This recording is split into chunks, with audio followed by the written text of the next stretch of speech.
and welcome. This is NTA Tuesday Live, and I'm Cyril Stober. Tonight, Tuesday Live will focus on religious tolerance and nation building. Now, over the years, religion has assumed a dimension in the country's political and socio-cultural spheres, creating room for distrust and acrimony. Tonight, we'll be talking to those with expertise in tolerance and other virtues to set the agenda for national dialogue and progressive leadership in building blocks for genuine togetherness. But before we go into the discussion, let's get to see this report put together by correspondent Adibola Brookslyn Sunday. Nigeria is a nation blessed with more than 400 ethnic groups and several religious sects. Consequently, the country has been grappling with problems of ethno-religious conflicts over the years. I engaged some clerics to find out the role of religion in Nigeria's politics and governance in general. The Quran said, and we made you of clans, nations, and tribes, so that you know each other.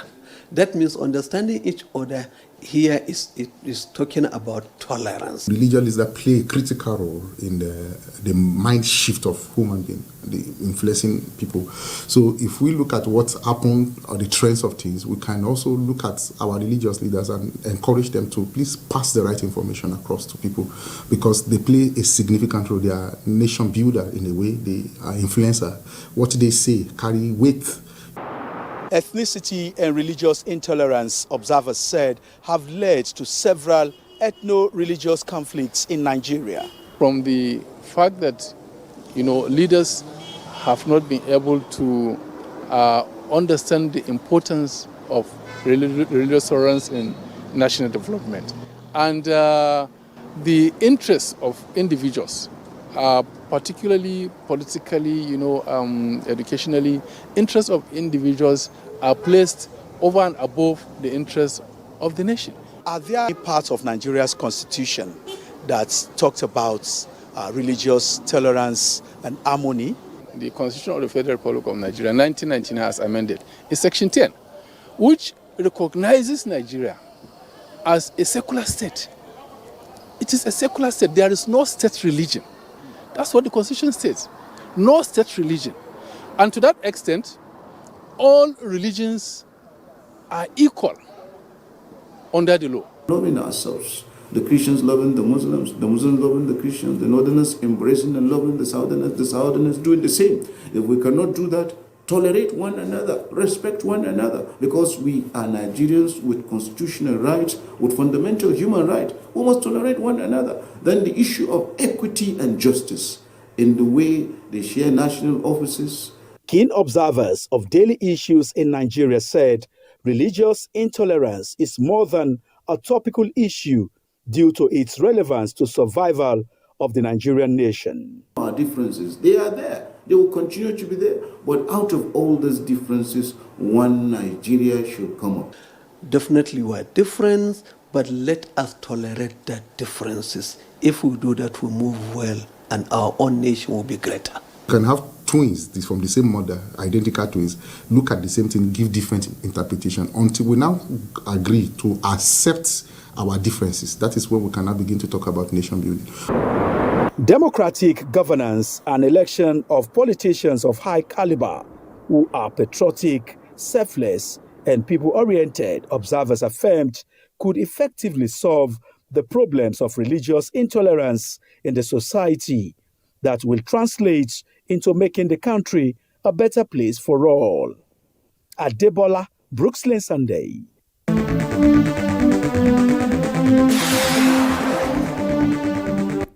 All right, that report sets the tone for tonight's discussion. Let me introduce our guests. Tonight we're happy to welcome to NTA Tuesday Live Dr. Sally Momali is Executive Vice Chairman, Kaduna State Peace Commission. Thanks for joining us tonight. Thank you very much, Cyril, and good evening, Nigerians. Let me also welcome Bishop Mike Akpami, National Director, CAN, Directorate of Research, Planning and Strategy. That's the Christian Association of Nigeria, Directorate of Research, Planning and Strategy. Thanks for joining us tonight. Thank you so much, sir. Thank you. All right. Let me also welcome Dr. Fasasi Abdulwasiu of the University of Abuja. Thanks for being with us tonight. It is a pleasure to be with you. Right. And we're joined also by Imam Fuad Adeyemi, National Chief Imam, Al-Habibiyya Islamic Society.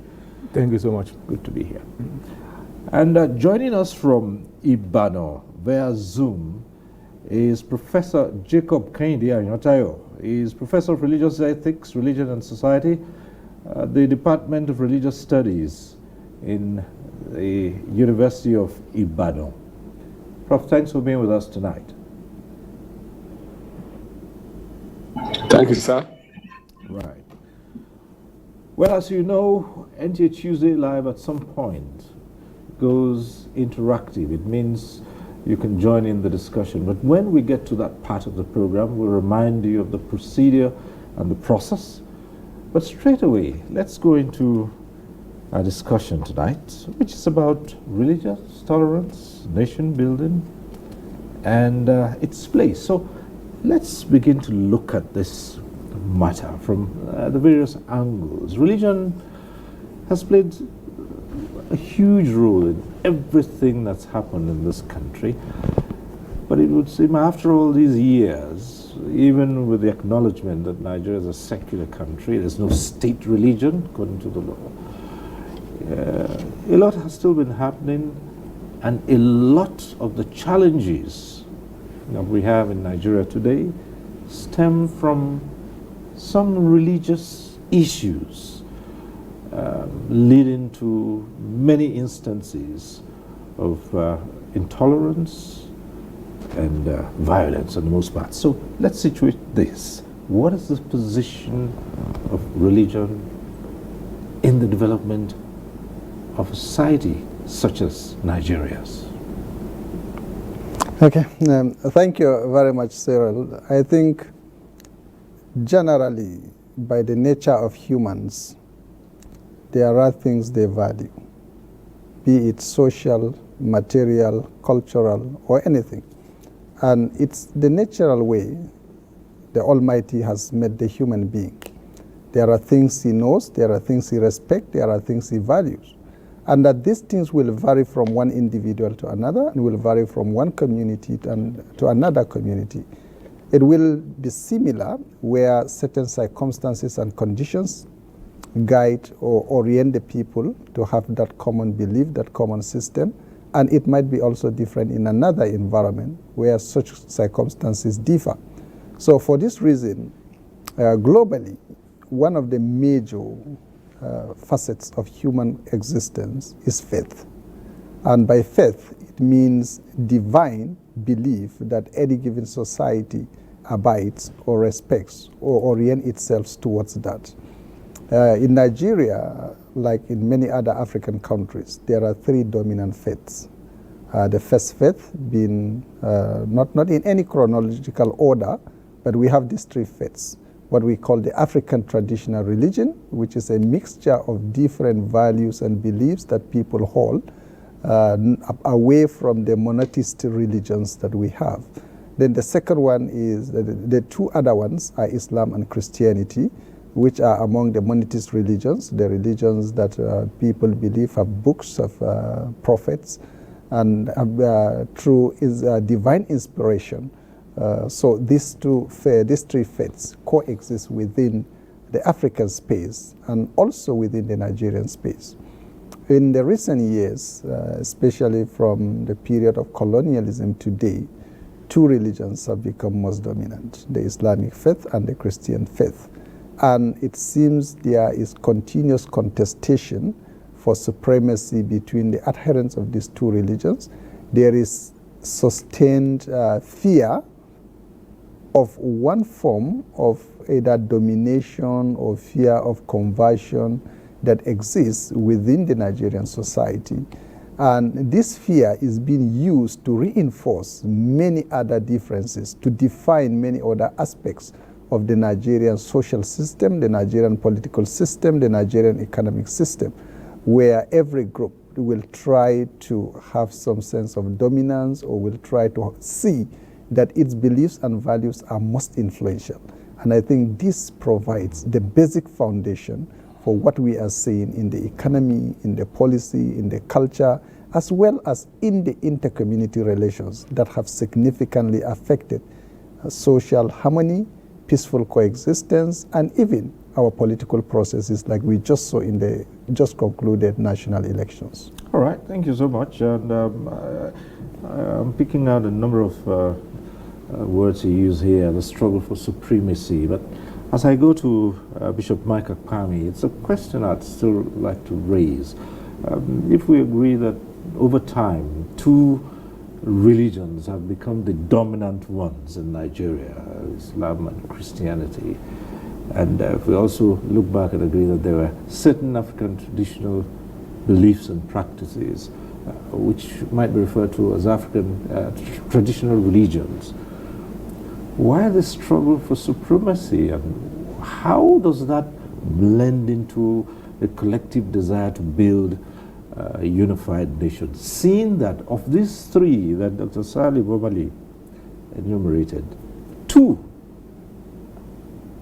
are not indigenous to Nigeria. They came from other parts of the world. So why do we struggle over two religions that are not indigenous to us?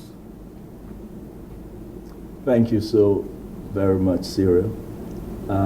The fact of the matter is God himself chooses whom he decides to choose and to call to himself. And there could be situations that based on the calling of God upon your life or the choice, you could now choose to go in the direction of one faith, or you go in the direction of another faith. But I think that the question of supremacy, it's real, but it shouldn't be, because that seems to be the root of most of the strife we are having in the country.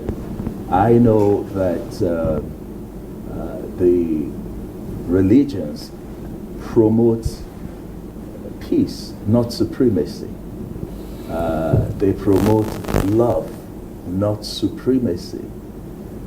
So if one was to be a true adherent of religion, what he should be going after is for peace, peace among mankind. What he should be driving after is to see how he could love his neighbor as himself. It's to see how he could make life better.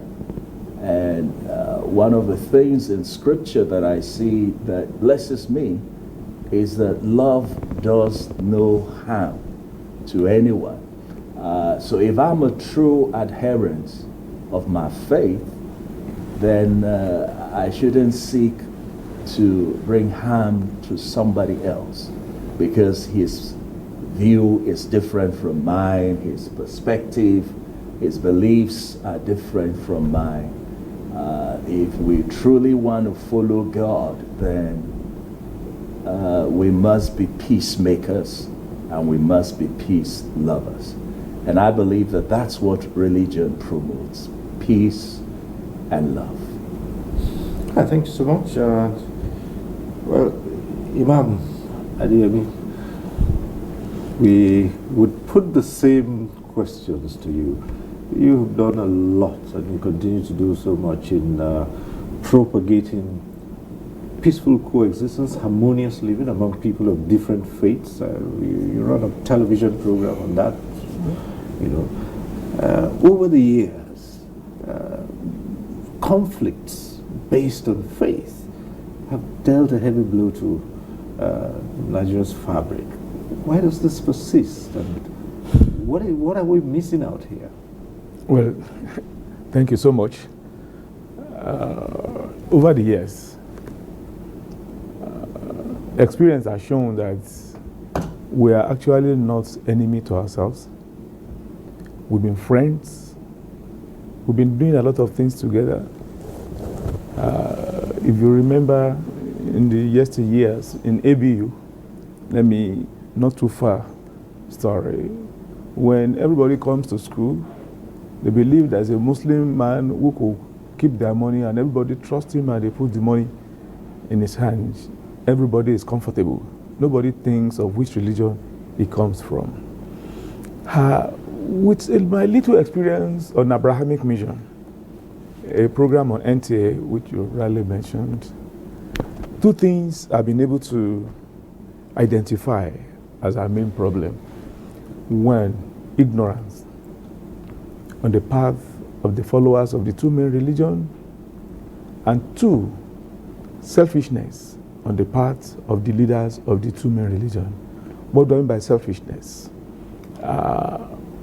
People have seen that religious people, they are highly influential. They discover that they control the minds of political leaders. And that one leads to prosperity. When the people, the politicians, they listen to you, you decide what they do or what they don't do, there should be a kind of gratification to say, well done for being supporting us spiritually. So now, this one now leads to what I call religious entrepreneurs. Because you want to have that influence, or you want to sustain the influence which you have, you want to control the thinking of people, or probably your people are seeing you as being very influential. When you talk, everybody say, our leader has talked, the imam has spoken, the pastor has spoken. At the end of the day, even most religious leaders who are sincere in the beginning, because of the patronage and because of the famosity, so to say, they feel that they are on top of everybody and nobody should be above them again. Then deceit comes in. And when deceit comes in, a Muslim will tell you shouldn't go and see anything. A Christian is a devil.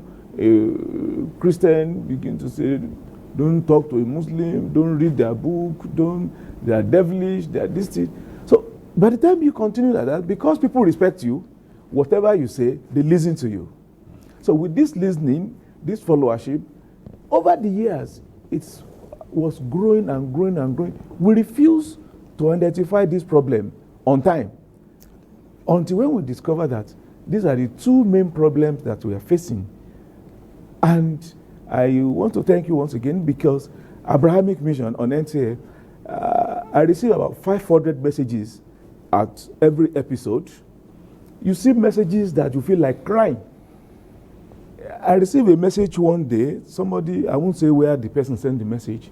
He said, if not for this program, that I'm a medical doctor, I'm quoting a message now, that I had a plan of killing the other religion and nobody will see my hand. That what I've seen now, I now discover that people are deceiving us to give impression that the other religions are our enemy. And over time, I began to see that if we encourage the right education from both angles, believe me, all these selfish religious leaders and all these ignorant religious followers will fizzle out if the right education is actually being done. So continuously, I also come from a society where I come from. When a church is being built, the mosque will contribute. When the mosque is being constructed, the churches, they will contribute. And from there, nothing, when I say nothing, like any struggle, because whatever you get whatever the other one gets, we see it as what the other person too has gotten. So everybody is interested on the success and everything good that is coming from the other one. We see that whatever comes to you comes to us. But because selfishness, everybody wants power, everybody wants money, everybody wants influence, and before you know it, we began to see ourselves as enemy, and we created an imaginary, imaginary line, or that divide us beyond imagination, as if we could never meet. I remember a situation the day we were discussing about the Bible and the Quran. By the time people realized that this inequality, they came from the same area, and the evolution of the two almost similar, people began to get shocked. What is happening? And there is a particular program in Islam that is called Taswa and Ashura. It's actually celebration of Jewish celebration that actually came to Islam. And when it was explained to people, they were shocked. They thought that we thought we were enemies to ourselves. We thought we couldn't do anything together. And at the end of the day, when you explain these things to people, people began to see, so this is what it is. When people have the right information, they have the right teaching about the two religions, believe me, I think this thing will be over. All right, and thank you so much, Dr. Abdul Wasiu. Let's hear you on this matter of religion playing a role in socio-political development and also stoking the fires of hate and division, leading to conflicts and crises of huge dimensions. Thank you so much, sir. I think what has befallen Nigeria is what I can describe as diminishing return. There is that fact that when something is growing, when it goes to the optimal, it begins to descend downward. And in content, what things that will be lacking will be lack of knowledge by people. Imam just mentioned something now. Within the Islamic faith, many people find themselves in a righteous religion, but they themselves are not righteous. Ask people simple matter about the issue of prayer and manuals of the prayer. They cannot give you a satisfactory answer, not to talk of things that has to do with the society. This religion has divinity. A scripture is revealed that guides people's conduct. Nowhere in Islam, for example, nowhere in the Holy Quran you will see where Prophet was informed to not to tolerate people he lived with during his time. For example, after the Holy Flight from Mecca to Medina, Prophet lived in Medina, in Yathrib, which now later known and became Madinatul al-Munawwara. In that city, we have the Jews, we have the Christians, we have the Muslims comprising the Ansar and the Muhajirun. We have the atheists, who does not even belong to any religion. We have the prominent original settlers in that community, the House and Khazraj. Prophet was their leader. He was an emperor.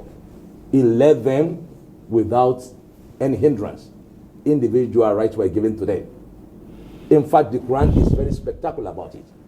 By virtue of Quran chapter 2, verse 256, it postulates La ikrah fid-din, no compulsion in religion. So it therefore explains the fact that the issue of differences in religion should not be a thing that will create barrier. But because people are now suffering from the decline in having adequate knowledge about religion itself. Okay, we have celebrated tragic moments in this country where people are engaging in a devilish holy war, killing soul here and there. How many lives we lost in that process? Where is that written in the Quran? When Quran was so clearly stating that whoever kill a soul, man qatala an-nasa, man qatala nafsan faka'annama qatala an-nas jami'an. When you kill a soul deliberately, unjustifiably, it's as good you have killed the entire human nation. because the entire human nation emanated from one single soul. Regardless of your tribe, your language, your color, nobody has any other greater ancestor other than Adam. Whether you are a Christian, whether you are a Muslim. That is why, as far as the Quran is concerned, when you want to address humankind, you will address us as humankind, generally not as Muslim or as whoever, whichever religion you belong. It will call our attention to the fact that, oh, ya ayyuhan nas, oh mankind.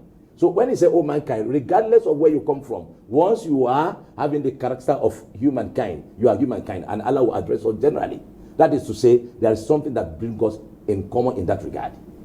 And Prophet was fair with anybody during his lifetime without any special consideration. But today, because people are suffering from having adequate knowledge about what the religion is even all about, that is why everybody is just, the religion is going this direction, people are going this direction. In Christianity, people are going this direction. The observance of the ethics and the main message of the religion is going the other direction. People are just following the lust of their hand, of their heart, leaving the content of religion on its own. Thank you. Well, let's go over to Ibadan. Link up with Professor Jacob Baimatayo via Zoom. He joins us via Zoom. Prof, if you're there, is it human nature to want to dominate? And despite everything that's been provided in the religious books, as they say, the humans in us still want to dominate others. That's one part of it. The other part of it, I wonder, is if many of the religions preach love and peaceful coexistence, it means that you don't even need to be an adherent to do what's right, do you? Thank you so much. I didn't hear you very well, but I was speaking a few words from the earlier speakers. And let me thank you for bringing this on board, because religion is a factor in nation building.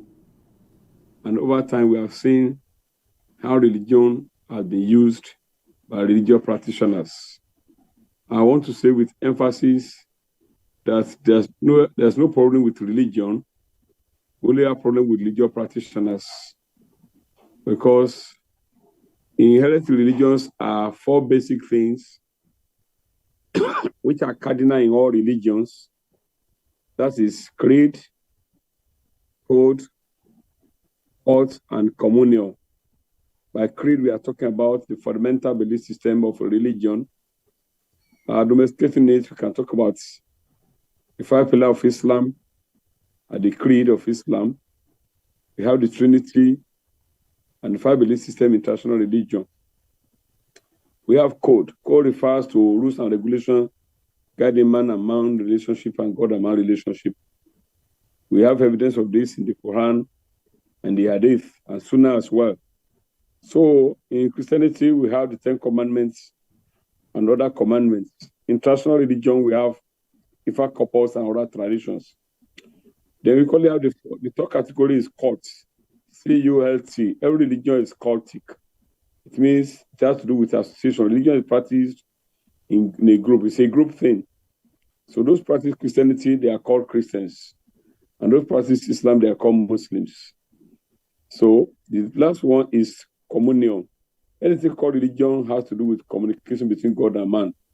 And Christians communicate with God in the church, in different places in the camp.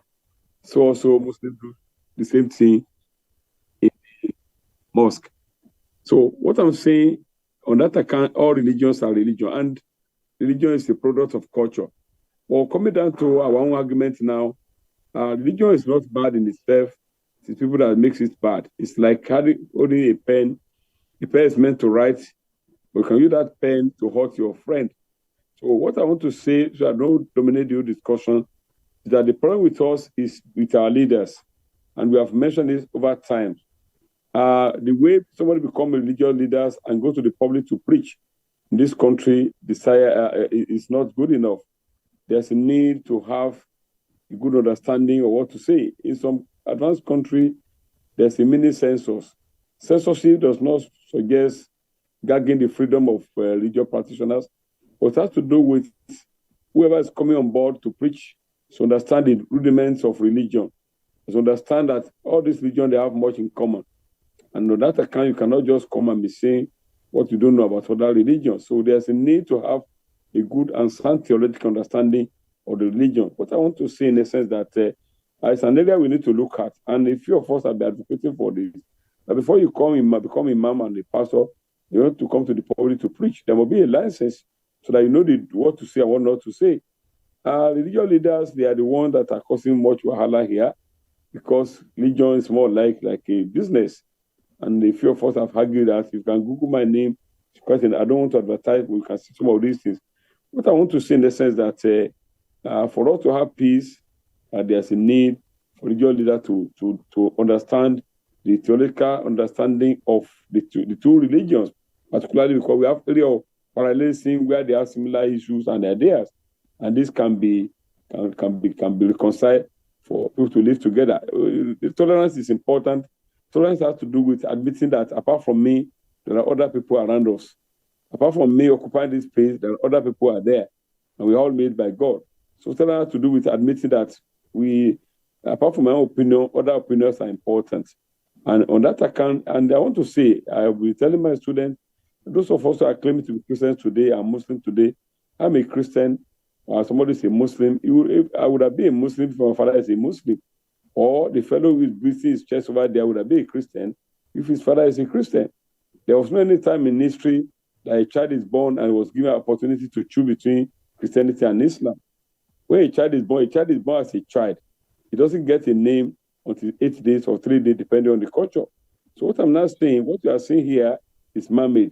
And it's not the same everywhere because the way we handle religion here. Me as a person, I believe we should take the whole blame back to religious leaders. And there's a need for them to have sound theological education and see area parallelism because we are what we are today, I want to say by accident.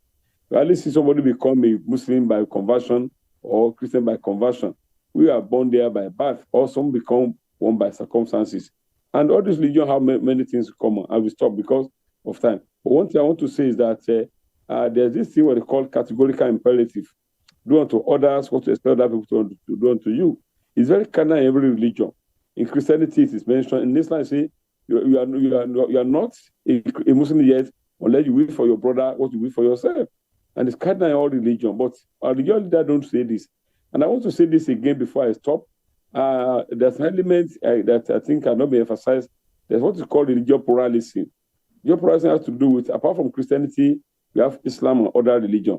Apart from Islam, we have other Christianity. And it's very, very mentioned in the Quran because I clearly mentioned that what have been given to Prophet before Prophet Muhammad, peace to be honored to him, is to forget that they are all talking about one God. In essence, religion is just like a football field where we have many players. So let me stop at this point. In essence, all of us, we hold the community a duty to do the right thing because we are here by accident. I would have been a Muslim if my father is a Muslim. So there's no need for me to beat my chest. And finally, before I go, I'm sorry, talking is my business. There's so much element of hypocrisy all over. When I'm boarding my vehicle from my school to my home, I don't ask a driver, please, before you go, are you a Christian or a Muslim? Or somebody asks a pregnant woman and wants a medical doctor to attend to him, say, please, wait, are you a Christian or a Muslim? All these are irrelevant, and we need to look at it again. If I have other time, I have some other thing to talk about, particularly issue of religious identity in the public space. Thank you. Certainly, Prof. There'll be time to talk about this because you're still with us. This program is only just starting, so we'll get into more about the topic of discussion tonight. But we also have a number of reports, and we have this one from Lagos, which we'll take at this point in time.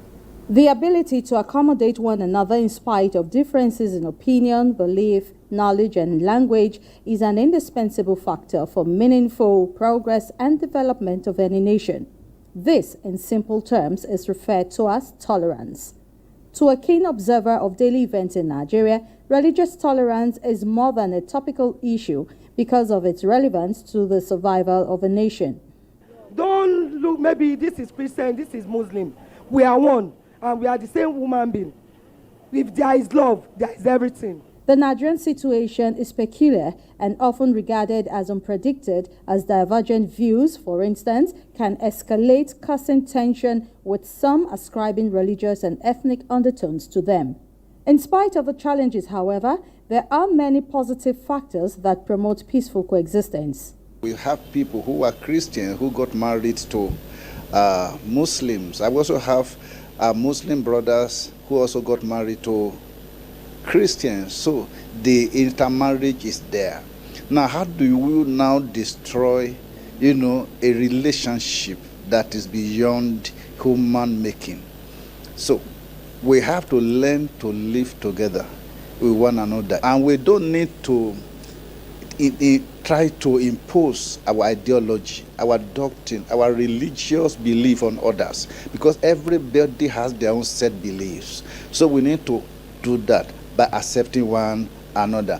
One question that analysts have asked time and time again is, does religion define a people or their lack of acceptance of who they really are? Religion shouldn't be reason for division.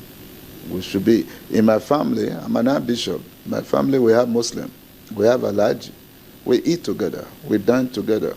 When they are in need or we help one another. That's a family. So we shouldn't allow whom we serve to be the dividing thing. Then we must be bound together as a family. And knowing that Nigeria is a secular nation, therefore, I think whatever should be done should be an attempt to bring us together. As a Muslim, as a Christian, as a Jew, we need to see ourselves as, okay, we are all building a nation together. We cannot all be one, like the same religion, but we can be one in terms of development, in terms of possibility. We can be one in terms of allowing peace to thrive. We can be one in terms of looking out for each other. United we stand and divided we fall is a common cliche used to promote unity in the Nigerian project.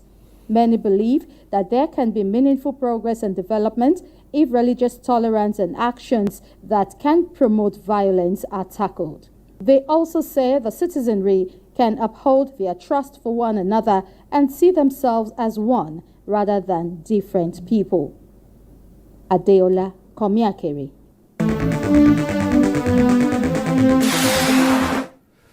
All right, from Lagos, we go over to Kaduna and take our next report.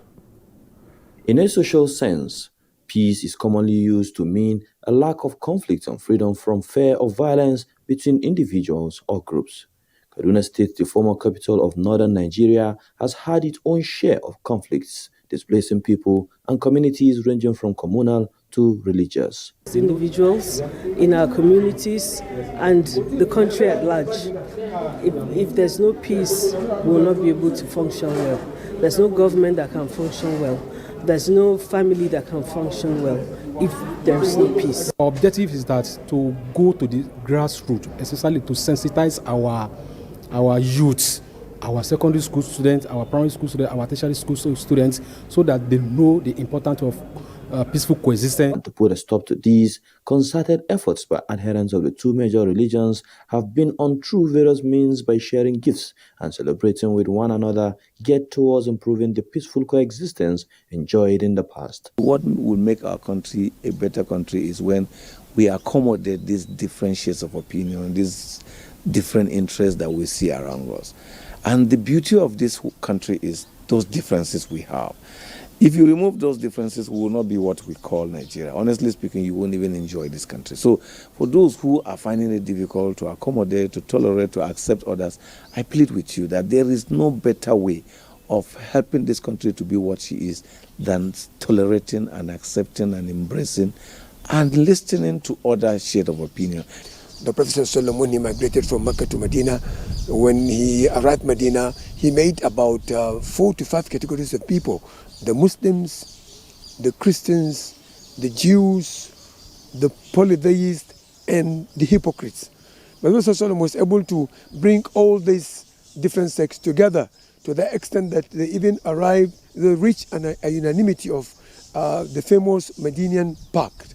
He called them and they held a meeting that if any outside force should come trying to wage an onslaught against them, they should team up together, not minding their religious differences, and fight that outside force. So that Medinan Pact is supposed to be reflected, I believe, in our daily livings.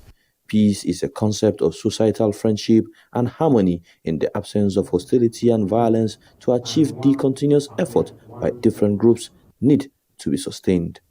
In Kaduna, Haruna Mohammed. All right, back here in the studio, Dr. Saleh Omale is Executive Vice Chairman of the Kaduna State Peace Commission. We've listened to a number of different shades of opinions here. You had Professor Ayatayo say to us that he has people, most families that you can see today have people from different faiths.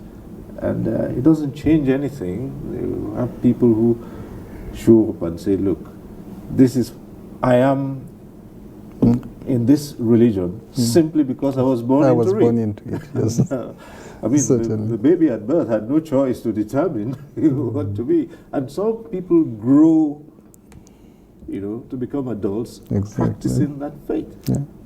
So at birth, we have no ethnicity, we have no language, we have no even territory. It's people that say this is where you were born, and I think this is very fundamental. Who define into all of these differences, all the other things. Yeah. You see, let me tell you one of the experiences, one of the issues we observed in Kaduna metropolis, which has enjoyed some of this ethno-religious violence. In one of the conflicts, the first thing you do, you notice in the market, when they said, okay, there is a conflict spike in Kaduna, within the market environment, you have people of different ethnic groups, you have people of different religious faiths, the two. What you will quickly see is that all of them will start locking up their shops in the market, and they will not start fighting. So the markets will be locked peacefully because they say there is violence, there is crisis. So you see everybody locking up his shop and everybody moving away from the market peacefully, trying to run back, to his own enclave where his ethnicity or his other religious group dominates. Then when he gets back there, then he now wears the religious toga and then he comes out to fight. Right. But right here in the market, you see Christians and Muslims, everybody, they say, there is fighting in town, there is fighting in town. Let's close shop, let's go home, let's close shops, let's go home. No fighting. Look at our daily relationships, like some people mentioned. In the motor parks, in our universities, in our hospitals, in our places of public work. You see a lot of social tranquility amongst us. But what is happening, as we observed, is that sometimes what we say in public, what we say in the midst of Christians and Muslims, may not necessarily be what we say when we go back to Muslims alone or when we go back to Christians alone. Where we have a mixture of Muslims and Christians, we say different things. And when we go back to Christians alone, we say different things. And if we go back to Muslims alone, we say different things. And again, I agree that the fact that the Nigerian state say in the constitution it is a secular state, which is okay, which is good for a multi-religious society like Nigeria, but the state ignored its fundamental responsibility of providing a guiding framework for religions to thrive and to operate in the country. And so it was left to the religious institutions themselves. And in recent years, there has been so much proliferation within the religious institutions that there is no any single authority or organization or faith or denomination that have control over the adherents of that faith. And so what do we see? We see this proliferation allowing a lot of unwholesome practices. And naturally with human beings, not only religion, unless you regulate your office space, unless you regulate and orient the staff within your institution, unless you train them and continuously guide them under a defined leadership from the very top to the very bottom. So that's why you have not only the managing director, you must have the head of the cleaners. So you're coming down. You must have the heads of the clerks. You must have a reporting line and an accountability line, both upwards and downwards. And it seems the Nigerian state ignored this as far as faith-based issues are concerned. Then, over time, two major institutions, the Supreme Council for Islamic Affairs and the Christian Association of Nigeria, came together. But they do not have the constitutional powers. They don't have the enforcement powers. They do not have the disciplinary powers over all denominations, over all adherents, over all scholars within these faiths. So within a very short period of time, we tended to have this polarized religious landscape that is not under any serious guidance. And therefore, a lot of room was allowed for preachings that promoted hate, preachings that remove adherents from true doctrinal indoctrinations that will enforce them or that will make them respect the diversity within communities and understand the fundamental tenets of inter-community relations. And therefore, we got ourselves into this present position. So what we are saying is this: the Nigerian state at the federal level and at the state level must come out with viable policies and strategies to be supported by the religious institutions and the religious scholars to regulate, to organize, and to make the practice of religion in tandem with the expectations of Nigerians in such a way that it promotes pluralism, it promotes inclusiveness, and it leads us into a sustainable building of our nation state. And some few states have started it, but we have seen, like Kaduna, that tried to put a religious preaching, just preaching, not anything, just religious preaching regulatory bill, law, which has been passed. We have seen the level of criticisms of that attempt. So we must get to this. And I think the Nigerian Interreligious Council must be empowered or reformed to be able to take this major and important constitutional responsibility. Thank you. Bishop Okpami, do you have a situation where some people thrive in these conflicts because it's to their advantage? It gives them the advantage over others. Otherwise, we look at the leaders and we talk about inadequate education and knowledge about the faiths that people practice, but you have leaders and the followers. But these are also people who, it is assumed, should know what is right and what is wrong. But they just go along all the same. Thank you so much, Cyril. The truth is, like Imam Fawud said earlier, the human element has really influenced religion a lot, and it's influenced those in leadership in the various religions. And the fact of the matter is the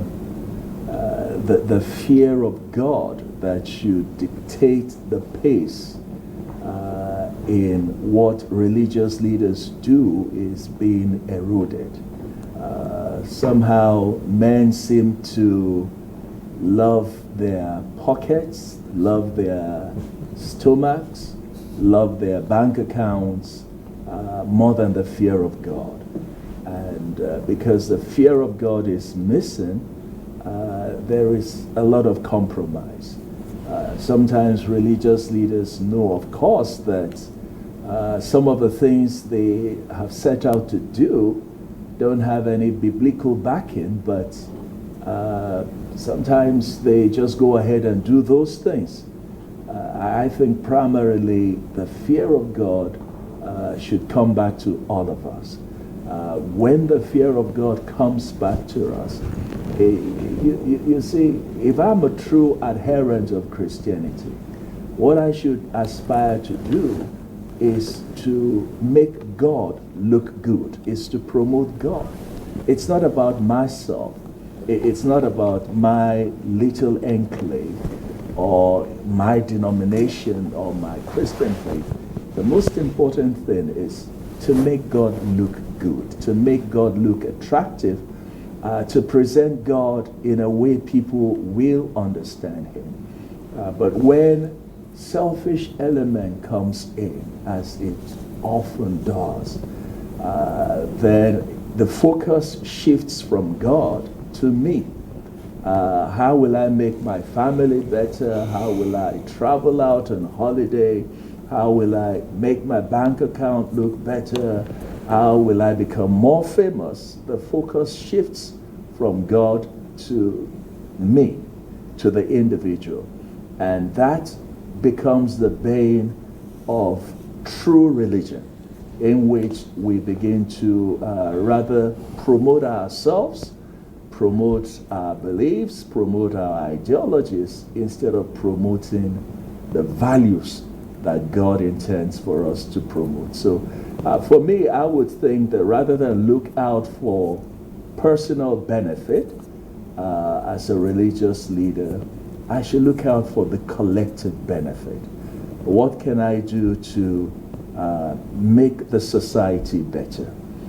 This action of mine, will it help somebody else? Will it be a blessing to somebody else? Will it change someone else's fortune? Rather than look at what it could come back to me for, even if I don't get anything, but does the society get better for it? I remember the story, if you don't mind me saying this, about the Good Samaritan. Very good story. You know, if you remember that story very well, the priest came by and I think he didn't see anything to benefit from that man that had been assaulted and left almost half dead, and the priest turned the other side. The Levite came by also, and he didn't see anything that he will benefit from, and turned the other side. But the Good Samaritan came, and there were religious differences between the Samaritan and the Jew. But this man kept the differences, religious differences aside, and gave help. He brought out his resources. He wasn't looking for what he would gain out of it. What will make this man whole? He took him on his own donkey. I can imagine if the man was on his own donkey, he was trekking. So his own comfort, he sacrificed his comfort. He took him to an inn, spent the night spent the night with him in the inn, and the following morning when he was going, he still gave the innkeeper money. He spent on that man to ensure the man was made whole. Not what the man would give back to him. Because at the end of the day, I think we as religious leaders should be conscious of the fact that we have God to account to, and the fear of God should come back to us. All right, that's I like to take it from that level, the fear of God. And you talk to a lot of people, they say, yes, there's so much religion in the country, but very little godliness. That's no fear of God. I mean, take so many of the things we are afflicted with, corruption, for instance. People collude to plunder the national wealth, and it doesn't matter whether they're Christian, Muslim, or whoever. They are united in dipping their hands into the collective till. At that point, there are no differences. It's the pockets. Yes, like I've mentioned, the attraction to religion or religiosity now is actually the benefits that people get here and now. I think it's high time we move away from theoretical things about unity, about coming together of religion. We should be more pragmatic.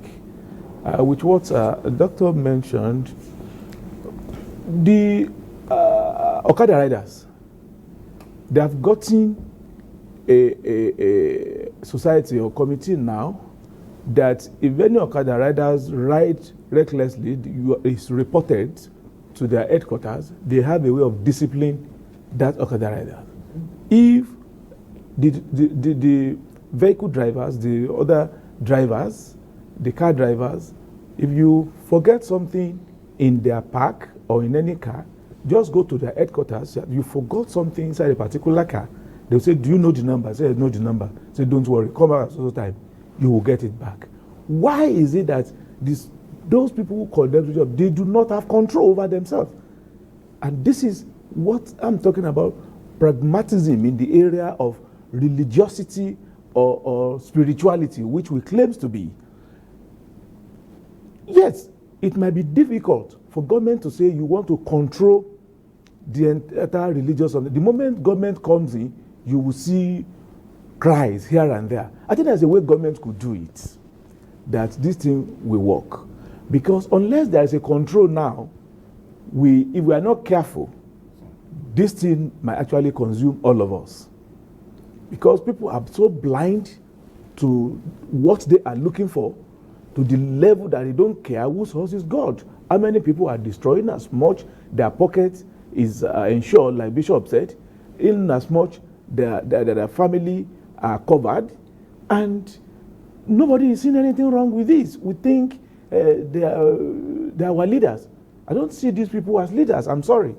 Unless government decides to do something, and there's a way government could do this, that government hands will not be there. It is just a simple thing. If we are forgetting that the most important thing in this country today is religion, I'm sorry to say. And unfortunately, we are not using it to benefit ourselves. We're actually using it to destroy ourselves. Look at China. China, in Olympics, they discovered that they were not making it well. They forced the entire world to integrate the sport that is peculiar to their country. And at the end of the day, they began to have gold from those wars, and the entire world was learning to follow them. We could also do the same thing if we in this country we decide to bring the best of us from the religion that has joined us together. Look at the religious groups in the entire world. If you look at the statistics of what Nigeria has played in all those religions in the entire world, you'll be shocked to your marrow that if we have this, why can't we use it for betterment of our country? For argument purposes, the current the head of Catholic Church, Pope, as at the time he was appointed, that time about 2 Nigerians were qualified, eminently qualified to be Pope. So it means we are there. There is a church in America, it's a Church of Mormon of Latter-day Saints, the one they call the Church of Mormon, the Church of Jesus Christ of Latter-day Saints. They are one of the richest church in the world. If you go to that church, there was a year I was there, the head of that church, after the international head, the next person after him is a Nigerian from Calabar. There was a time in Medina that the head of Imam in Medina is a Nigerian from Adamawa State. In Mecca, with all these widespread things which we have gotten, until and unless government decides to bring this thing together, that we have control over what we have, that we have to remove how do I say, the quacks. Unless we do something critical, do something pragmatic. And I think there are simple ways of doing this without causing any problem in the community. One of it is, let government, all this religion, we have Khan, we have Supreme Council for Islamic Affairs. Government should encourage them to make their own law, but it should support them to make their own law. When after making their own laws that this is what it should be, we should have a kind of code of conduct in the way we discuss our things, in the way we do our things. Encourage those organizations, I mean the Islamic, the Christian something, let them have their own code of conduct. Take it to court, let them make it an instrument and support them. If anybody misbehaves, it is those organizations too that should punish it. Government should remove their hand. And when we do this, everybody will caution themselves. Well, at this point, we'll take a short break. When we return, we'll get to that part of the program when you can join in the discussion in the studio. And the phone lines will be open, so you can take advantage of those and call in. But for now, we'll take a short break. Stay with us on NTA Tuesday Live. We'll be back shortly. The Council of Our Fathers. I will urge and advise our younger generation to use talent and brain to sort out problems, not arms. Nigerian youths, let's build our nation. My advice to these young people is please do not take us back to those harrowing days. You probably do not know what it is. I believe we have fought one civil war too many in this country. So those who experience it will run away from it. Nigerian youths, let's build our nation together.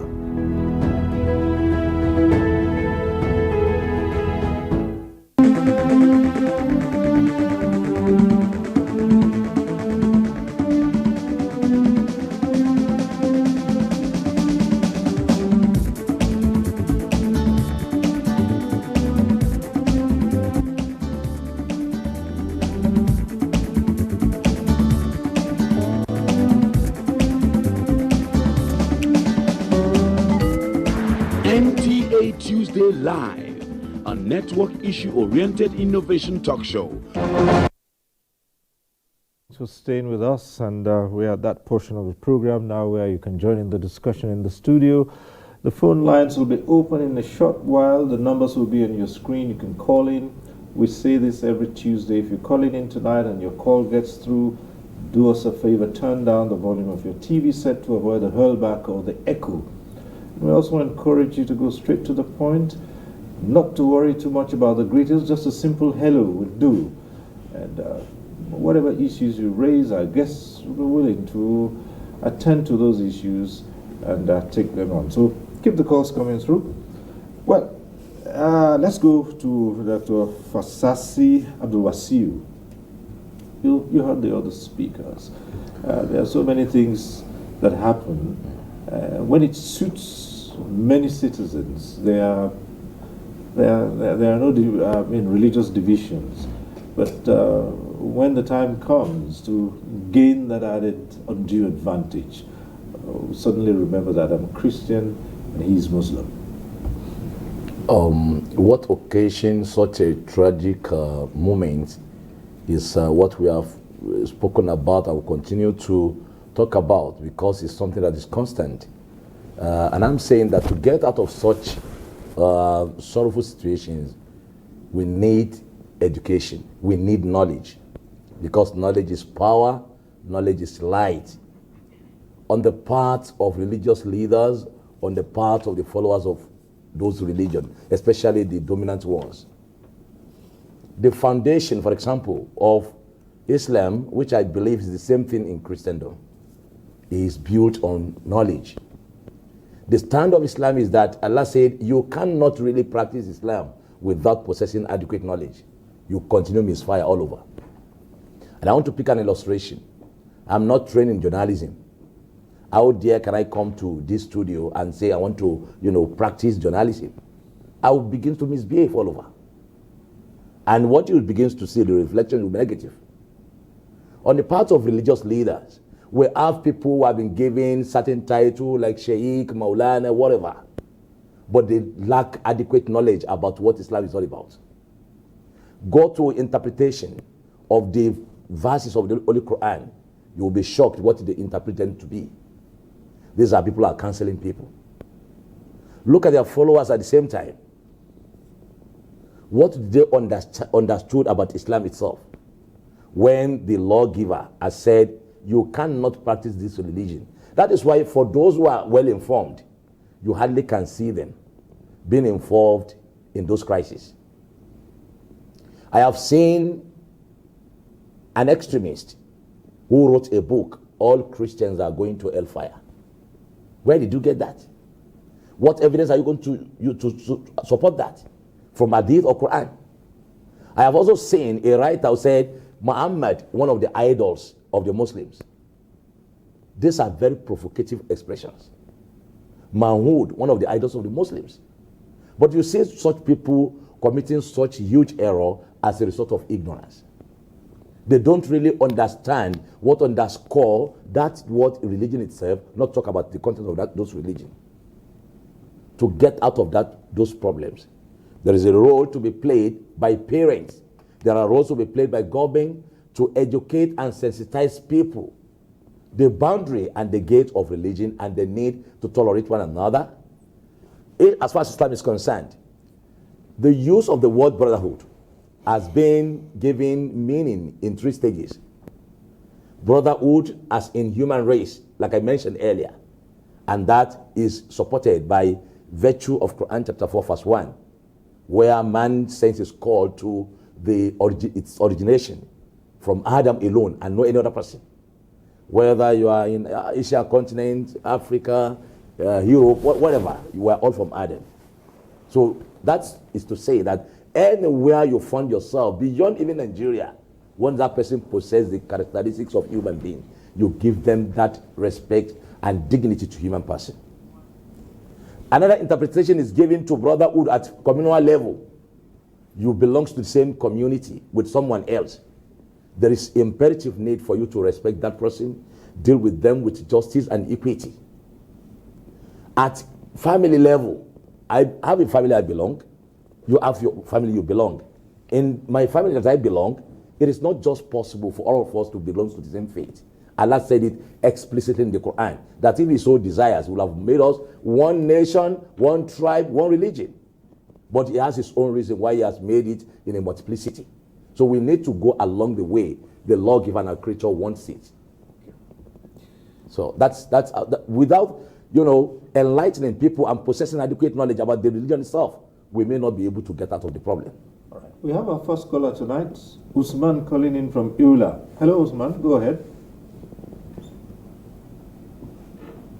Hello. Yeah, hello. Yeah, good evening, sir. Good evening. Yeah, Usman Muhammad calling from Adamawa State. Go ahead. Hello, can you hear me? Yes, go ahead. Okay, so first of all, I want to appreciate the religious leaders there. They have spoken very well, and I want to tell our fellow followers that this is a way to go, because I want to give an example, just an example. We went to market. That market is a cattle market. We went there and be discussing something like politics, and somebody was bringing out religion into the politics. And I asked him that this cow that you're buying now, the dealer, the person that's selling the cow is a Christian. Me, I'm a Muslim. And now you're persuading this person to sell this cow friendly, happily, justly.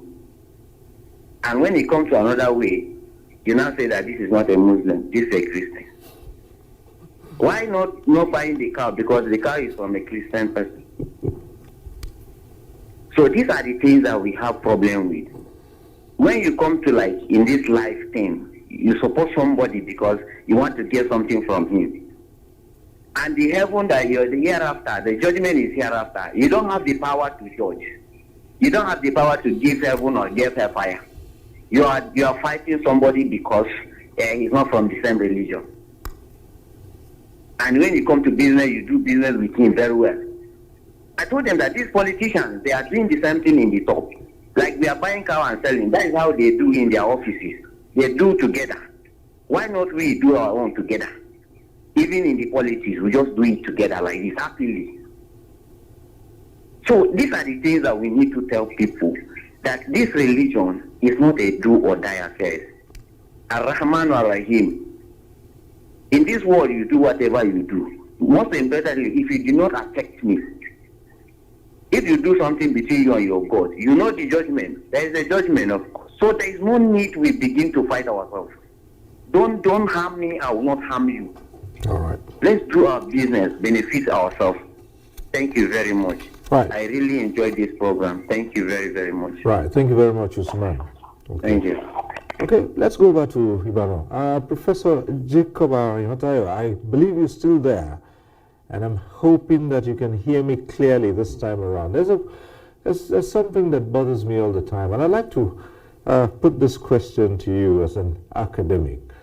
The two dominant religions that people have spoken about in Nigeria, Islam and Christianity, they both talk about the hereafter, a reward and the punishment after man has died and he appears before his creator.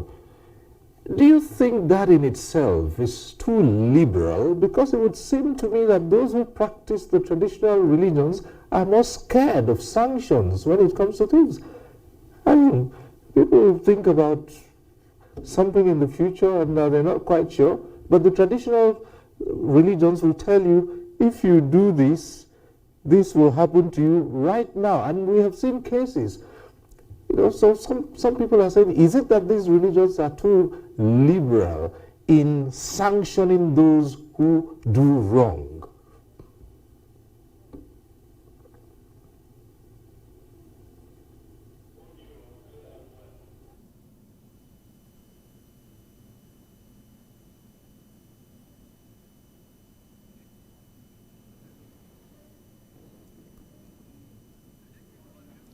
Prof, you would have to unmute your microphone, right?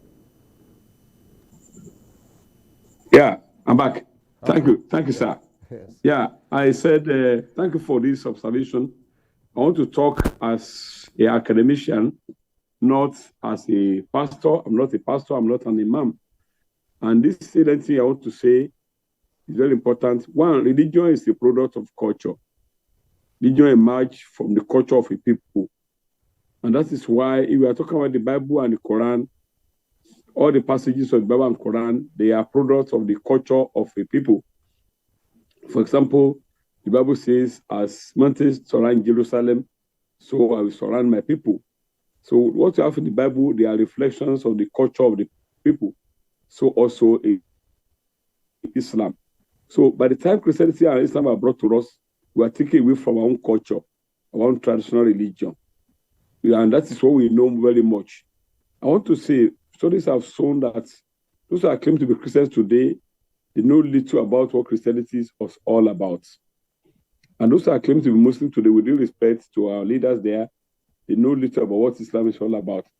There are a lot of things they will not understand until they get to where the culture comes from. For example, we talk about now Muslims are doing a small Hajj now. All the activities there, they better understand the Quran better because they are the land where those pictures were given. So what I'm saying is that the starting problem is that there's what we call social exclusion. We have excluded traditional religion and they impose Christianity and Islam on us. And we are not very versed in it. Like I said, and we need to go, how did somebody become a Christian in the first instance? How did somebody become a Muslim in the first instance? Originally, everybody was a traditional religious believers, and they were so cultured by the tenet of that religion. That is why all these sanctions came on board.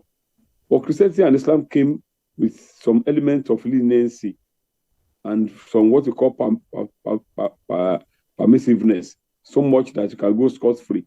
Christianity teaches forgiveness of sins. I think Islam equally talk about forgiveness of sin. No, well, naturally, the law of nature is that every sin that everybody that sin must be punished. It's not just for the sake of it, it's to serve as a deterrent to other people.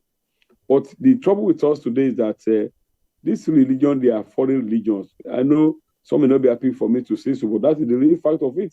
That is why we are not well grounded in it and we cannot get it right. But look at it.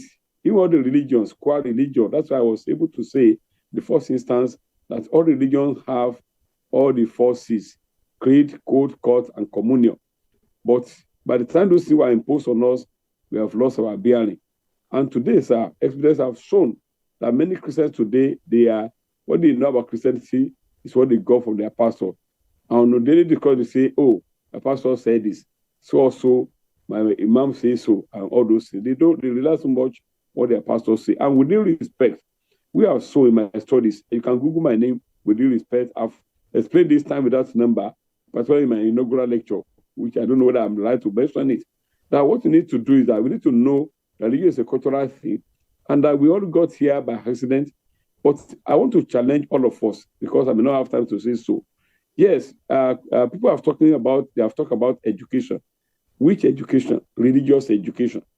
And I was invited to a conference where I challenged, we can check on our home, the O-level CRS syllabus and RS level syllabus, O-level syllabus.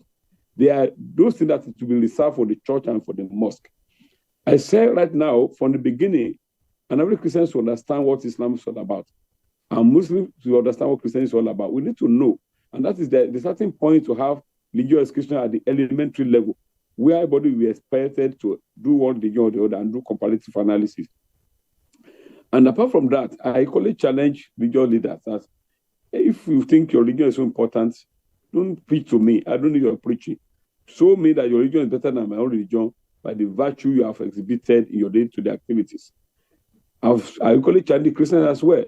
Before I stop, I say right now, and I'm talking to our leaders there, with respect to our fathers over there, don't preach Christianity to me. I don't need it. I know about it. Don't preach that to me. I don't need it. I know about it. What I need to do, let Christians challenge corruption among Christians. Let Muslims challenge corruption among Muslims. Let them put something in place to sanction those people who have done wrong. But today, unfortunately, a lot of things are going on. And I'm worried as a person, and my scholars have been devoted to do that. Some people who know me much about this thing. Before, I may not have time to talk. By the time we finish this, all what I are saying here, we must go beyond theory. Let us go back home and practicalize it. Let our pastors and imams, let them go home and teach tolerance and live tolerance. By so doing, we are going to get it right. All right. Well, I don't believe much in prayer as a person. I believe in practicality. Let's go home and be the doers of the word. Thank you. We have another caller, Nnamdi, calling in from Delta. Yeah. Nnamdi, are you there? Yeah, I'm here, sir. Right, go ahead, please. Thank you for staying on. Sir, I just want to thank you for being a patriotic Nigeria. You always fight how the nation will be one, how will be one brother and one sister. God will bless you and keep you up. So, I'm so happy about today's program. And one thing we need to know is that we are from one man. We are from one Abraham. The Muslim we are talking about, the Christian we are talking about, we are from one Abraham. It is our politicians that divided us. It wasn't like this before. But all of a sudden, all these things came up. Was they want to make use of the opportunity. When we are in confusion, they keep on going ahead with what they are planning to do. But if we can unite as one family, I don't think all this they will not be doing what they are doing in this country. They will not go and say, you are a Christian, you are a Muslim. And I will not see a Muslim as an enemy. A Muslim will see me as a Christian as an enemy. And not supposed to be so. Just like what I said, our founding father is Abraham. Is it not? Abraham is the father of Christian, is the father of the Muslim. We should see ourselves as one family.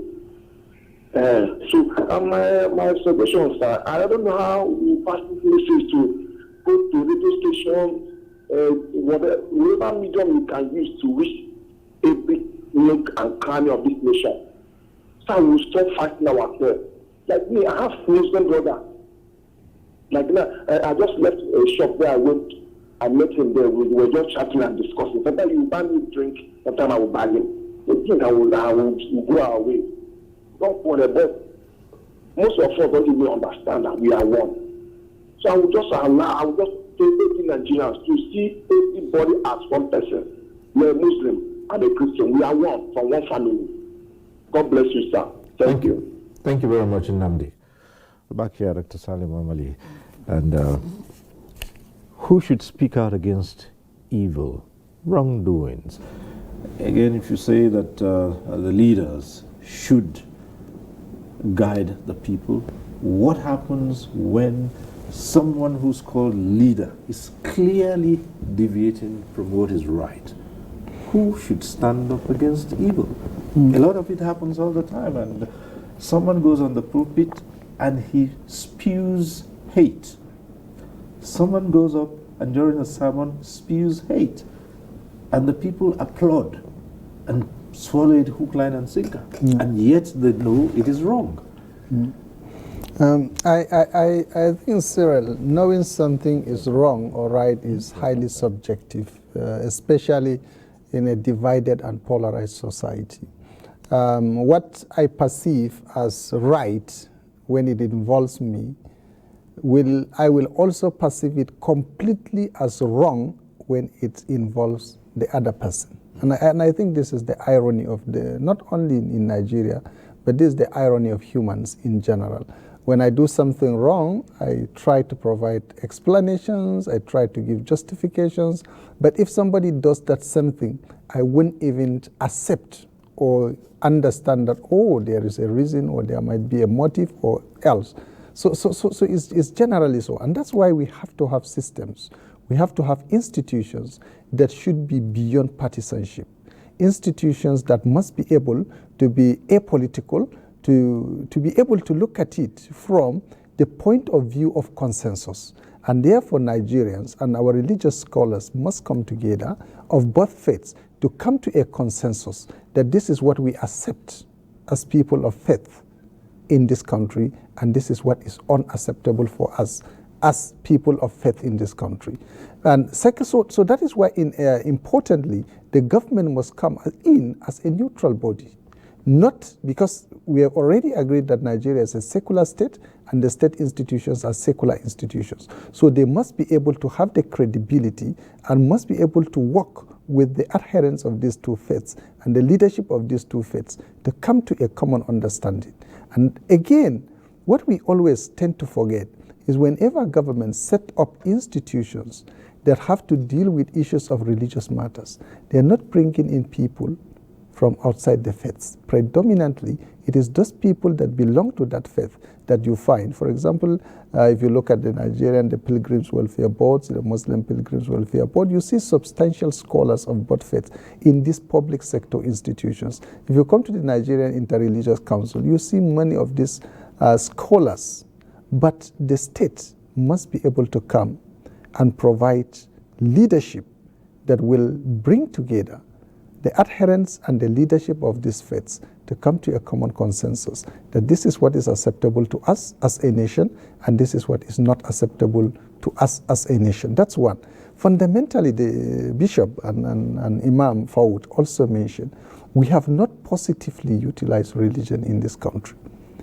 The doctrines and the tenets of both faiths are very important instruments for orienting and ordering our society. And like I said, because we said Nigeria is a secular state, the state abandoned that and allowed it only to the faiths.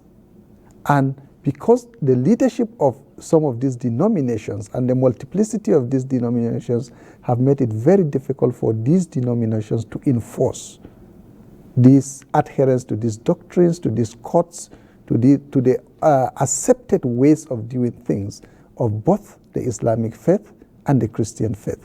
For example, if you look at the more historically enduring institutions of the Christian faith, if you take the Catholic Church, for example, you take the Anglican Church, for example, if you listen to scholars and preachers within this mainstream Christian religion, you really hear this level of hate speech coming out from most of the leaders, most of the preachers of these core faith-based denominations.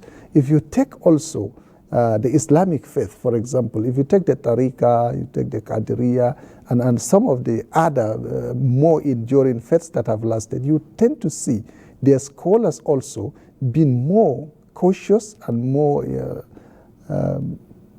respectful of diversity and really engaging in some of these provocative statements, in some of these provocative speeches. But the capacity of these institutions on their own to regulate, to enforce, and to discipline is limited because they do not have the constitutional powers. So the state must come in. And again, these legislations, the education aspect, we have to enshrine within our curriculums, right from our basic education system up to our universities, programs and courses that will be able to enlighten and educate the vast majority of Nigerians of the purpose of religion, the motive of religion, and what religion should do to us as a nation to help us build a united a nation that understands diversity, a nation that is able to understand the differences and capitalize on these differences for national development, rather than it being negatively exploited for creating divisions and social disharmony within our society. Right. Well, at this point, we'll take another of our reports. This one from Enugu. It's good to see this. Nigeria is a country blessed with rich natural resources, cultural heritage, human capital, as well as people with different cultural, religious, ethnic backgrounds. It is in view of this that key players say there is need to promote brotherhood and togetherness across different creeds, religion, sects, beliefs, and systems in the country. Religious leaders are believed to have a direct contact and influence on their diverse adherents. The real sense of it, where we say we are one Nigeria, religion shouldn't be a divisive instrument for us. Each of us should see ourselves as one, created by God. Two, Nigerians, irrespective of our tribal languages and our religious differences. By accident, you are a Muslim. By accident, I'm a Christian. By accident, you are a traditionalist. But one thing that unifies us is that God that created us. But now you can see that some Christians, they know Muslims are tolerant, because it's very hard. It's hardly that you see some people fighting that is because of their religion. Now you don't hear it again. All this thing is vanishing, is disappearing. But what we try to do more is to know that all the creatures are created by Allah. Every religion practices this golden rule of the universe that has to do with religious tolerance. And what religious tolerance is all about is for one to understand love. Love is in the center. Love and peace is in the center of Christianity. Love and peace is in the center of Islam. Love and peace is even in the center of African tradition. It's left for leaders, traditional institutions, religious leaders, and the constituted authority, that is the government, to brace up to the challenge and start praising unity, start giving sermon that has to do with unity, because as one, we are better off. As one, the progress we are yearning for in Nigeria will achieve that. Experts say Nigerians must begin to see the country as their common heritage and ensure they do everything to promote peace and love. In Enugu, Chimaroke Ugu.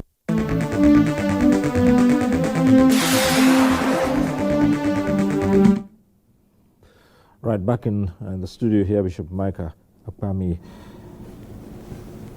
A lot has been said about what the country needs to do.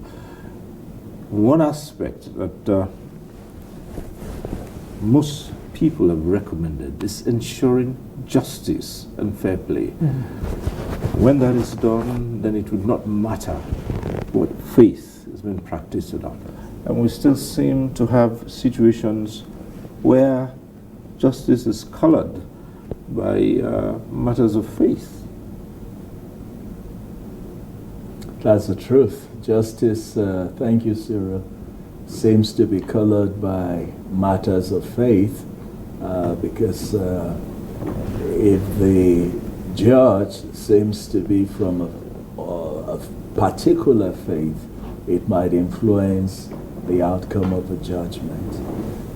But I think in such cases, that judge should remember that he has a higher judge over him, and that is God. And whatever judgment you give here on earth, you will stand before a higher judge. And so it's best for that judge to ensure that there's fairness, there's equity, and there's justice. God is a God that is just. And in the dealings of God, he expects that the human beings he created in his image should follow after his steps. And he expects that there should be righteousness. He expects that you don't repay evil for good. You don't color what is good and adulterate it. God expects total righteousness. He expects that in our country, for instance, there's really the need for us to see justice. I mean, for justice not just to be meted out, but for justice to be seen to have been meted out. So I think there's a need for all of us, and even religious leaders too, when decisions are made in our churches, it shouldn't be because a politician is involved, and when a matter is brought up that he obviously is not on the right path, but we cover him up because of his influence, or when a businessman, because of his tithes and his offerings, we choose to look the other side. Yeah. So even religious leaders, we should ensure that there is justice in the church. In fact, we should be examples of those that carry out justice in the society. We have Onwu calling in from Abuja. Hello. Good evening. Good evening. Thank you. I want to say thank you to all the panelists, and I'm very happy because the topic, as it were, is very, very important to nation building as it goes. One of the things I want to see is that ignorance, which comes from the place of one not, getting to know or understand what the religion, as it were, teaches, is the being behind all our problems. Imam Saud Adeyemi Adigun and one Arabun Aliagun, they are all Muslims. I'm a Christian. I have followed their teachings, and I have never seen where they preach and say, no, this is about Christian or Muslim or something of that sort. But the Abrahamic mission is one that has helped most Nigerian people who have all been paying attention. And the purpose of it is to bring in about peace, unity, love, tolerance, and not to forget about Cardinal Onaikon. He has been in the forefront too. I want to thank all of you, and I want to say this is the way to go. We cannot afford to keep stoking, or rather the embers of what will tear us apart. I like to use I like to be very simple so that our listeners and viewers will understand that this country can never go the way some persons think it will go. Let me not forget to greet the bishop there and Dr. Mamali. I have watched him when it comes to peace in this country, and I'll keep saluting all of them. Let them just keep doing what they are doing for the purpose of all of us. Religion, as it were, they have said it. We were born and we found ourselves there. Let's just keep doing it for the purpose of God and for the love of country. Thank you very much. Right, thank you very much for calling in from Abuja. Yes, Imam Fuad Adeyemi. Here we are speaking once again about ensuring tolerance and nation building.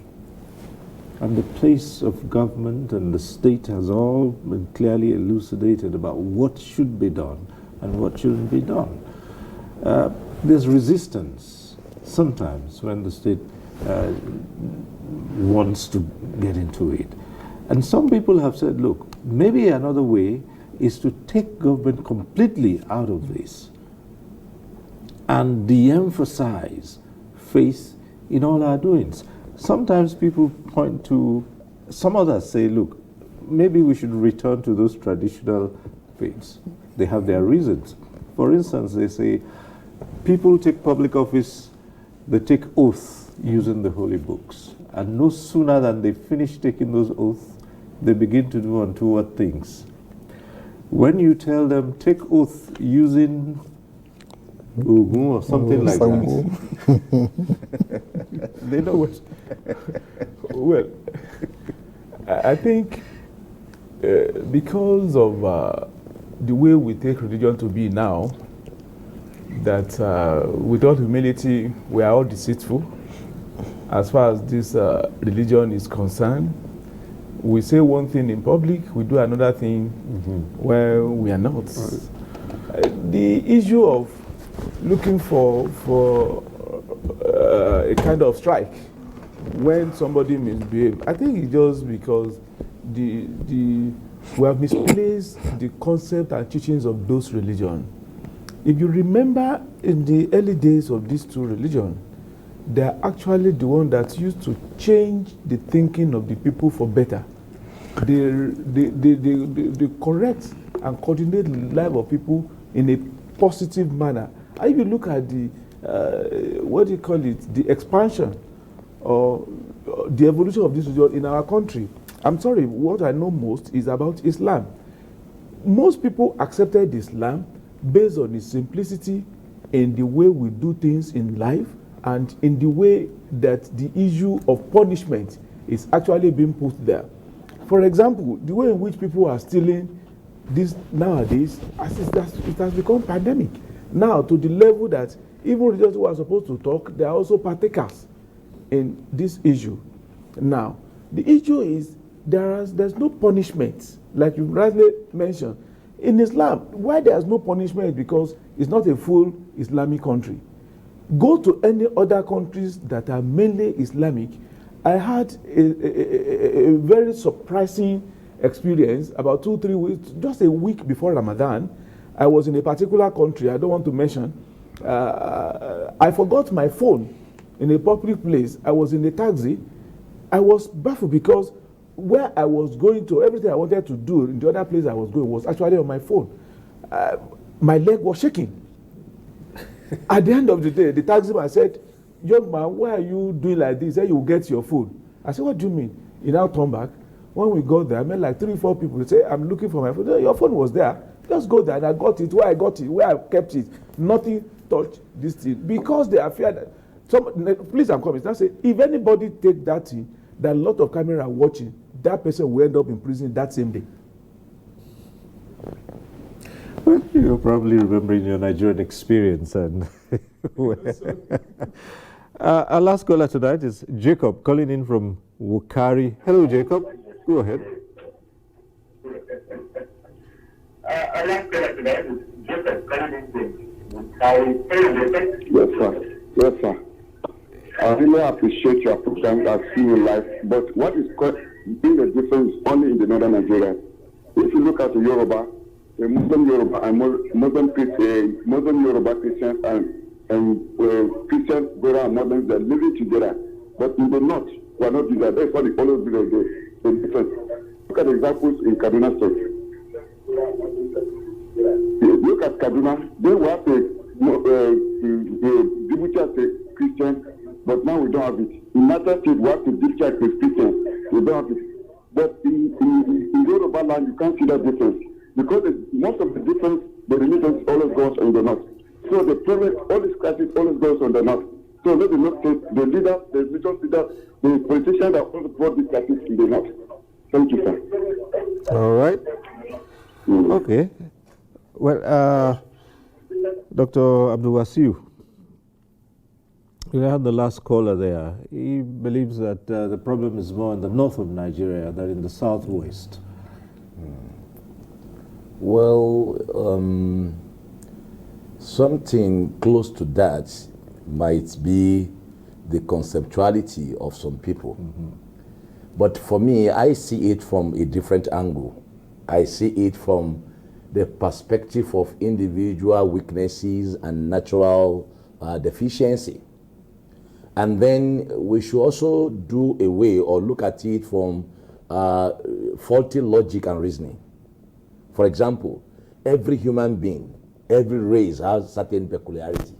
There are certain ways by which Yoruba do certain things. Take, for example, issue of a marriage ceremony. They have a pattern by which they conduct their marriage ceremony. In a typical Hausa community, there is a pattern by which marriage is being conducted, other than the advanced, Islamic pattern of marriage itself. For example, we have some people naturally who are prone to having serious anger and being tampered at all times. So we should not arrogate those weaknesses as if they were dictates of the religion that those people belongs. For example, I'm very supposed to say, Kano people are volatile, often mentioned by people. Kano people are majorly Muslim. To make a conclusion there on that, Muslims are volatile. They have a lot of angers, judging from the particular weakness of someone from Kano. That would be a faulty logic, a faulty logic and reasoning. So what I'm trying to say in essence is that if you look at the way we do things in the South and the way it's played out in the North, the internalization that exists in the South does not just begin today.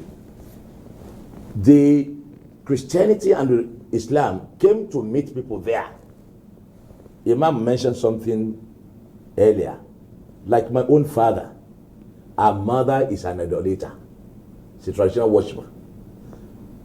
His father is a Muslim. He lost his father at tender age, his mother at tender age. He was brought up from his mother's family who are purely pagans. During Ramadan, it is those pagans that will cook the entire Ramadan sahur and iftar for my father. And when it's time for Salah, they wake him up. This is what my father told me. Go to mosque. Back over 150 years ago. It has never been a barrier. So my own father also trained the children of his own brother who are also traditional worshippers. I think from that background of immemorial happenings and internalization, that we are unable to, deviate from that, togetherness and internalization. That may not represent the same background with what is obtainable in the North. Right. Yeah, I think. Well, Prof, let's come back to you. And yes, we're in the last stages of this program now. And in the past, you had educational institutions that didn't operate on strictly religious lines. You had schools that were established by missionaries, Christian missionaries, and those schools that were established basically by those of the Islamic faith. But a feature which some people have spoken about is back then, it didn't really matter. Students were encouraged to study their religions. They were also encouraged to practice their faith in those schools. Today, institutions are built along, faith-based institutions are built strictly along those lines, and students never interact. Is that a problem in understanding how to respect another person's faith? You're right. It's the fault of the government. By the time the government took over the missionary schools, that's the beginning of this departure from the existing order. So that is why there's a need to remove religion from the public space. Honestly speaking, it has done a lot of havoc. And that is why today, because government enjoys partitioning us on the basis of religion, because they enjoy that division to maximize their own benefit. So I would rather say there's a need to go back to the early tradition, that governments will remove her hand in religion and let religious freedom be actualized. More importantly, that the nation is a secular nation. Thank you. All right. Thank you so much. We're about rounding off now, so we'll just ask you, Prof, before you just go, what are your closing comments, and we can bid you bye. Just your closing comments on this now. Well, thank you so much. I would rather say that some other time, this kind of programs should be publicized So all our leaders, our fathers, they are there. They also have told their members that we are be on board so that they're able to know better than listen to what they see on the pulpit. So at time the time of the program too maybe come earlier some other time. But in any case, I want to appreciate you for bringing this on board. Thank you and God bless. Well, thank you very much, Professor Jacob Kehinde Arinatayo, Professor of Religious Ethics, Religion and Society, Department of Religious Studies, University of Ibadan, who joined us via Zoom. Thank you very much. Well, Dr. Salim Amali, we are the last stretch now. Yeah, I think Nigeria is very important. Nation building is very central to our development.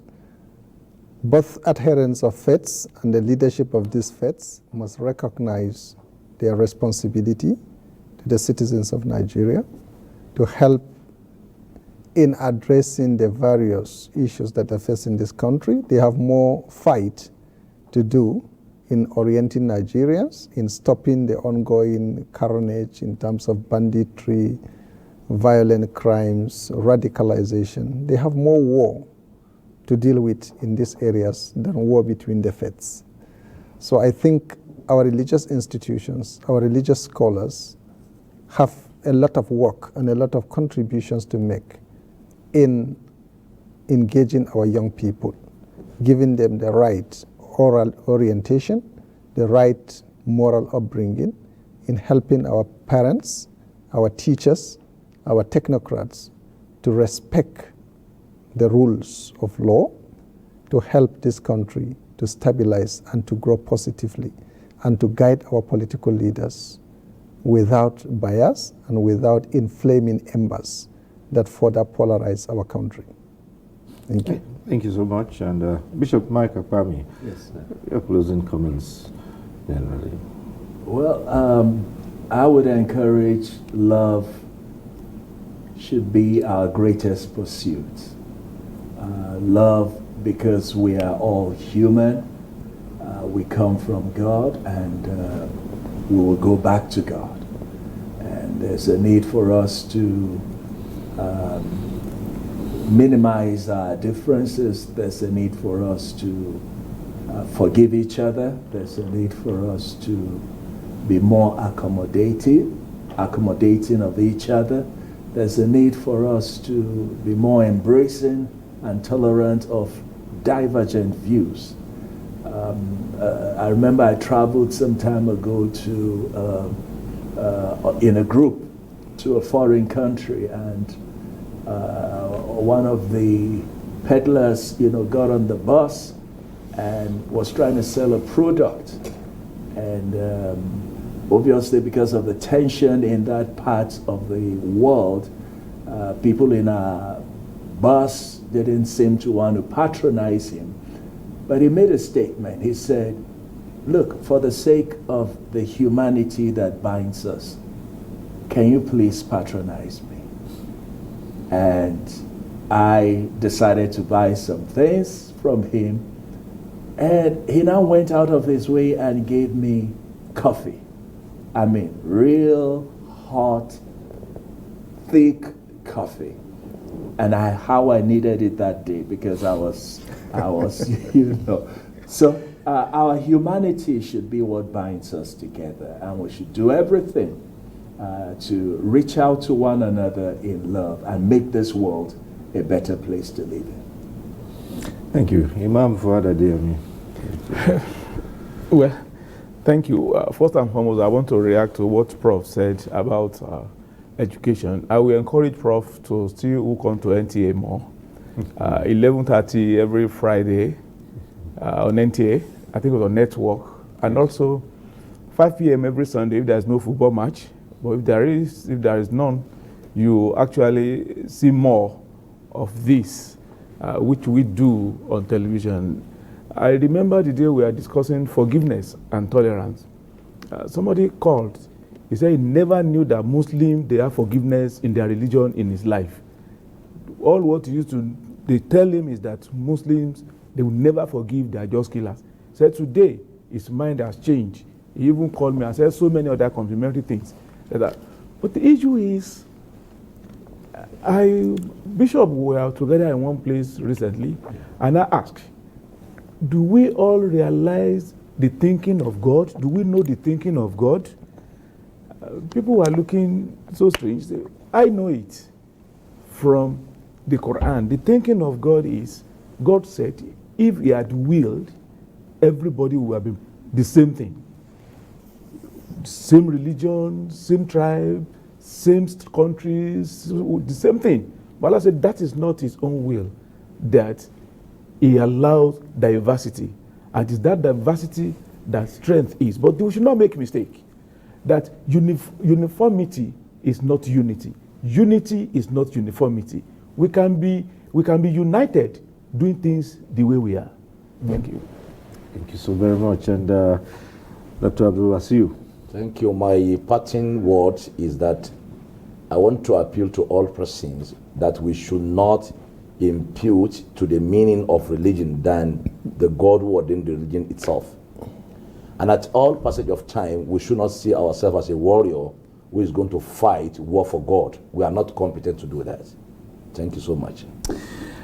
All right, so on this note, we'd like to thank our guests. And we had earlier said goodbye to Professor Anyotayo. But here in the studio with us, let me once again thank Dr. Salim Amali, Executive Vice Chairman, Kaduna State Peace Commission. Thank you so much for obliging us every time we ask you to come. Thank you so much, sir. Thank you. Thank you. And Bishop Mike Akpami, National Director, Christian Association of Nigeria, Directorate of Research, Planning and Strategy. We thank you for sharing your thoughts with us tonight. Imam Fuad Adeyemi, National Chief Imam, Al-Habibiyah Islamic Society. Always a pleasure to have you join these discussions. We thank you for Thank you so much, sir. Thank you. And Dr. Fasasi Abdul Wasiu of the University of Abuja. It's been interesting. I feel honored to be with you, sir. Thank you so much. And thank you too for being part of this program. Next week we'll be back with NTA Tuesday Live.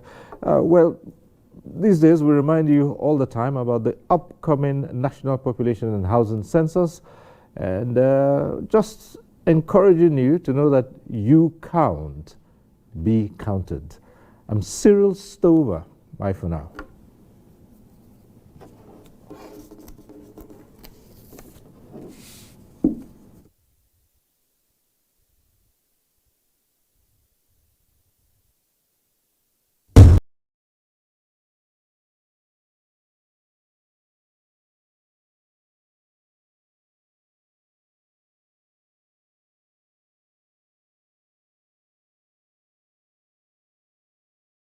Thank you.